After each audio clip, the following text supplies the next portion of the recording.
Huh. I never really thought about it that way. I didn't know I was actually harming someone else. You're pretty smart, Margot. Can you tell me a little bit about how you got started in music and how you know so much about copyrights? After the last 2 years, I realized that I spent so many hours in the laboratory that maybe I didn't want to spend the rest of my life behind the bench working with test tubes and harmful chemicals. And when I found this job at the PTO, I saw that there was a different world for me. I think it's a great idea to become a patent examiner because you get to see the latest and greatest technologies in your area. You get to learn, you're constantly learning, you're constantly seeing new things. You never stop learning here, and you've got a great resource in the people and in the material that you're working with to be constantly learning and applying the stuff that you took in school that you wondered if you'd ever use. You use it here. And to me, that's a great way to get into a profession and remain in that profession. You're constantly learning. When I open up a new case, I get to see what that corporation or inventor claims to be their new invention. I came here straight out of school. Actually, when I graduated, I had I think I had 7 official job offers besides this one. And of all the jobs that I was offered, I thought that this one was the best choice, and I think I ended up making the right decision. The flexibility of our hours at the patent office are wonderful because it helps me stay in shape. We have the fitness center, which offers so many new great classes where I can either take in a step class, lift some weights, or do some sit-ups. And if I want to take an extended lunch hour, I can also take in a run too before I get back to work. It all starts here, the center of power for the world in our federal government, a cultural center in the Smithsonian, and hundreds of other galleries. The Kennedy Center, world-renowned symphony orchestras, opera, ballet, and theater. The nightlife is great too, from the famous Georgetown to Adams Morgan, to Old Town Alexandria, Virginia to Bethesda, Maryland, and other areas. The DC area has it all.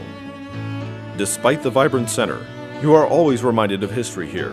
Mount Vernon, Bull Run, and the city itself with its majestic architecture, monuments, and historic landscapes. Looking for the best way to get around? Washington, D.C. and the surrounding areas have an extensive public transportation system that includes the Metro subway system, extended rail and bus service throughout the area. Love the outdoors? Washington, D.C. and the surrounding area has outstanding national parks, miles of hiking and biking trails, swimming, skiing, and the opportunity to participate in hundreds of sports, plus the added benefit of a mild climate that allows you to enjoy the outdoors year-round. Washington is also only a short drive away from some of the most popular beaches on the East Coast.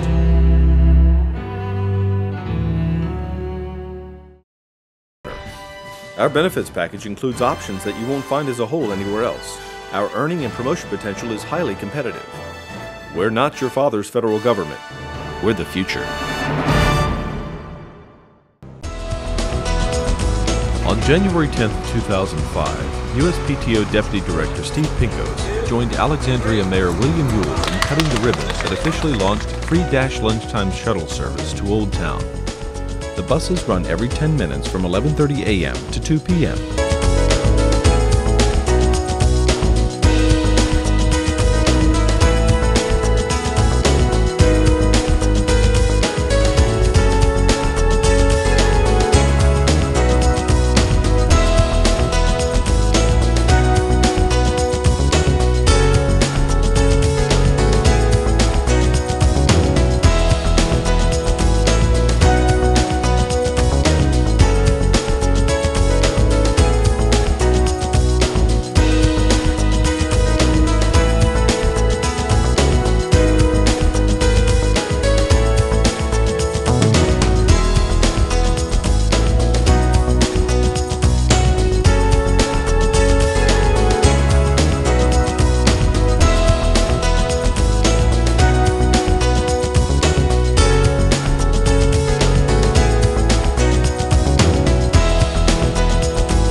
Hello and welcome to the USPTO Museum. There's still time for you to come down and see the exhibit Trademarks, the Fingerprints of Commerce. The exhibit will be in the USPTO Museum through October 4th, 2002.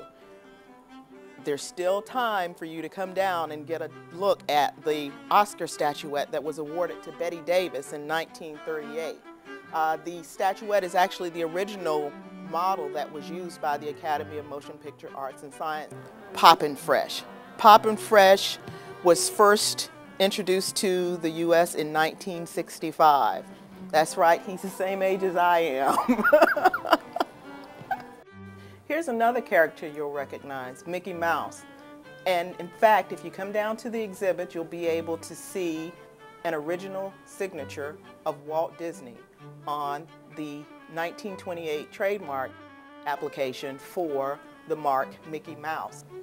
You'll also be able to see some original drawings from the Walt Disney Company, as well as a Mouseketeer hat, which also functions as a trademark. The shape of the Mouseketeer hat is a registered trademark. A lot of people, when they think of trademarks, they think of words, but there are a number of different things that can function. Shapes, sounds, colors, smells.